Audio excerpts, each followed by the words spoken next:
ओडिया अस्मिता ने आम स्वर उत्तोलन करिछु आम भितर पाप नहीं आम आम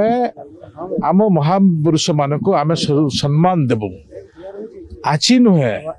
ए सरकार जिते दिन थी कौनसी महापुरुष मान को आम अवमानना करूँ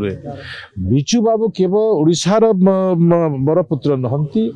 ए विश्वर बरपुत्र तांकर मान्यता केवल ओडिशारे नुहे भारत वर्ष भी आज मन रखुची विश्व भी आज मन रखुची अनेक प्रकार उदाहरण अच्छी से दृष्टि जो माने विगत दिन में जो स्वप्न थिला से स्वप्न को साकार करने पाई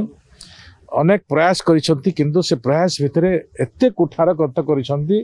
विजु बाबू को ताहा दुख लगुची मु भी से सरकार समय थी से सरकार चली समय भी विरोध रे मो दल रे मु बसी थी एवं से समय मु देखी पंचायत सरपंच को क्षमता काढ़ी नबार पंचायत सरपंच पाखर जो क्षमता काढ़ी नबा ग्राम सभा प्रस्ताव को अनादर करिबा ये विजु जनता दल काम ना विजु बाबूंकर काम विजु बाबू पंचायत को स्ट्रेंथन करने चाहते पंचायत विकास गोटे स्वरूप तैयारी करते किंतु एमाने से स्वरूप को आज छिनभिन करदे जहाँफल कि लोक मान वितृष्णा है वितृष्णा विजु बाबू विरोध में नुहे वितृष्णा विजु जनता दल विरोध होता एटा मु कहूनी लोक जन लोक ए प्रकार आभास देते से दृष्टि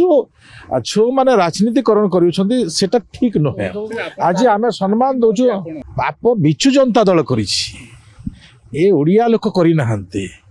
ओडिया लोक केवे भी विजु बाबू को असम्मान करेंगे ना कि कौन सरकार भी करिबो नहीं निश्चित भाव में जदि पंचायत को जदि क्षमता से काढ़ी नहीं विजु बाबू ना रे जदि पंचायत राज व्यवस्था कला किए सम्मान देव सरपंच हूँ मुख्य ग्राम सभा मुख्य गाँव में रोथुवा पंचायत रोथुवा लोक होचंदी मुख्य से दृष्टि से लोक को ए दल ही कोठार आघात करिछि।